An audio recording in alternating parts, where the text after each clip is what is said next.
ఆరోగ్యం, విద్య, విపత్తు సాయం, స్కిల్ డెవలప్మెంట్, మహిళా సాధికారిత ఇలాంటి కార్యక్రమాలు అనేక కార్యక్రమాల్లో దూసుకెళ్తున్నాం.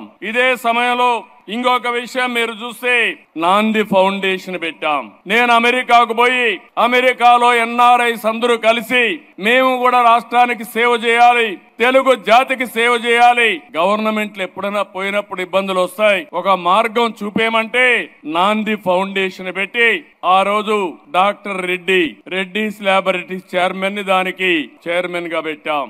ఆ తర్వాత ఆయన చనిపోయేటప్పుడు అదే పనిగా ఆనంద మహేంద్రకు చెప్పి ఇది నాకు చంద్రబాబు నాయుడు గారు అప్పచెప్పారు, నేను దీనిని మీకు అప్పచెప్తున్నాను, ఇది దేశ సంపద, భవిష్యత్తులో జాగ్రత్తగా చూసుకోమని ఆ రోజు రెడ్డి గారు ఆనంద మహేంద్రకు అప్పచెప్పారు. ఈ రోజు నాందిని మీరు చూస్తే ఒక నేషనల్ ఎన్జిఓగా తయారైంది, బసవ తారకం ఒక బ్రహ్మాండమైన ఇన్స్టిట్యూట్ గా తయారైంది, ఒక ఎన్టీఆర్ మెమోరియల్ ట్రస్ట్ ఈ రోజు ఈ విధంగా సక్సెస్ అయ్యే పరిస్థితికి వచ్చింది.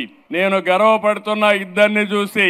బాలకృష్ణ తల్లి పేరుతో వైద్య సేవలు అందిస్తున్నాడు, భువనేశ్వరి తండ్రి పేరుతో ఎన్టీఆర్ మెమోరియల్ ట్రస్ట్ రన్ చేస్తున్నారు.